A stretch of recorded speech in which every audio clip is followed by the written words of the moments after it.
Assalamualaikum warahmatullahi wabarakatuh.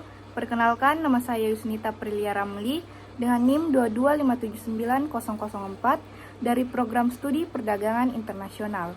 Baik, kali ini saya akan menjelaskan tentang lahirnya ilmu ekonomi. Baik, yang pertama yaitu ruang lingkup ilmu ekonomi.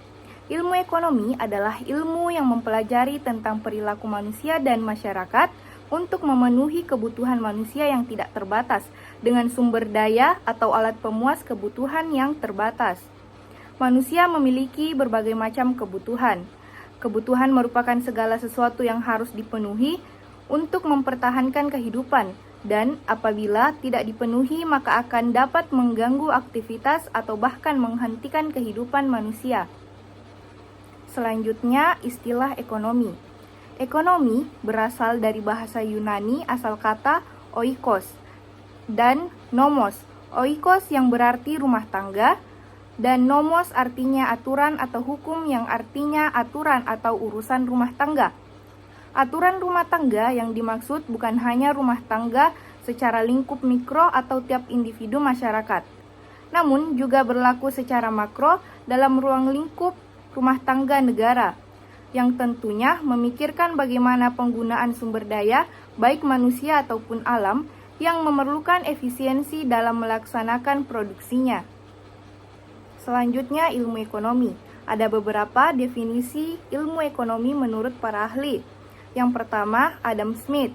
Ilmu ekonomi yaitu ilmu sistematis yang mempelajari tingkah laku manusia dalam usahanya untuk mengalokasikan sumber daya yang terbatas untuk mencapai tujuan tertentu. Yang kedua, H.J. Davenport dalam buku Economics of Enterprise. H.J. Davenport mengungkapkan ilmu ekonomi sebagai ilmu pengetahuan yang mengendalikan berbagai masalah, dari titik tolak harga. Ilmu ekonomi juga merupakan peralatan yang mempelajari bagaimana tingkat produksi dapat ditingkatkan sehingga tingkat hidup masyarakat secara otomatis akan meningkat pula. Yang ketiga, dari Alfred Marshall. Melalui bukunya yang berjudul The Parsifal of Economics, Alfred Marshall berpendapat ilmu ekonomi sebagai ilmu yang mempelajari tindakan manusia secara perorangan pun kolektif dan kaitannya dalam penggunaan barang-barang material. Dari beberapa penjelasan para ahli ekonomi di atas, dapat kita simpulkan bahwa ilmu ekonomi adalah ilmu sosial yang mempelajari perilaku individu dan organisasi yang terlibat dalam produksi dan konsumsi barang dan jasa dalam rangka memanfaatkan sumber daya yang terbatas untuk memenuhi kebutuhan yang tidak terbatas. Nah, adapun sifat-sifat unsur teori ekonomi ada 4. Yang pertama yaitu variabel, elemen yang dapat berubah dan memiliki dampak pada hasil atau output dalam sebuah model ekonomi. Yang kedua, asumsi, pemisalan yang digunakan untuk menjelaskan sifat-sifat kaitan di antara berbagai variabel dalam teori ekonomi. Yang ketiga, hipotesis, pernyataan yang diduga benar dan kemudian diuji secara empiris untuk membuktikan atau menolaknya. Dan yang keempat, membuat ramalan.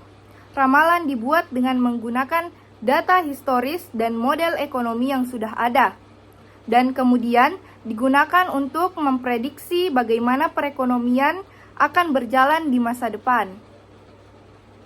Selanjutnya, tujuan ilmu ekonomi. Yang pertama, dapat mengetahui masalah-masalah ekonomi yang dihadapi oleh masyarakat.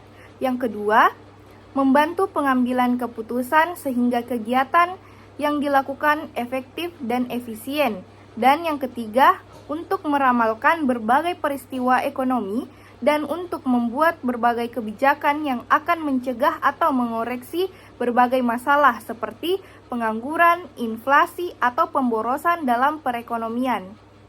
Nah, selanjutnya yaitu sejarah perkembangan ilmu ekonomi. Pada tahun 1776, Adam Smith yang dikenal sebagai Bapak Ilmu Ekonomi pertama kali memperkenalkan ilmu ekonomi klasik dengan menerbitkan buku yang berjudul The Wealth of Nations, di mana salah satu prinsip yang ditawarkan adalah kebebasan pasar. Adam Smith menyatakan bahwa dengan mengimplementasikan pasar bebas, justru akan mendorong teralokasinya sumber daya dengan efisien dan efektif. Permintaan dan penawaran pasar adalah tangan tak terlihat yang akan menstimulus pasar menuju keseimbangannya. Prinsip ini menolak campur tangan dengan pemerintah karena justru akan mengganggu mekanisme pasar itu sendiri. Konsep ini berkembang pesat dan klimaksnya adalah munculnya revolusi industri. Lahirnya ilmu ekonomi karena adanya kondisi kelangkaan, yaitu suatu kondisi di mana kebutuhan masyarakat tidak terbatas, namun sumber daya yang dimiliki untuk memenuhi kebutuhan tersebut terbatas. Pada awalnya, konsep ekonomi yang berkembang adalah bagaimana memenuhi kebutuhan tersebut dengan menyerahkannya kepada mekanisme pasar. Hal ini tentunya berimplikasi pada terbatasnya intervensi tangan pemerintah. Baik, mungkin itu saja penjelasan dari saya mengenai lahirnya ilmu ekonomi. Wassalamualaikum warahmatullahi wabarakatuh.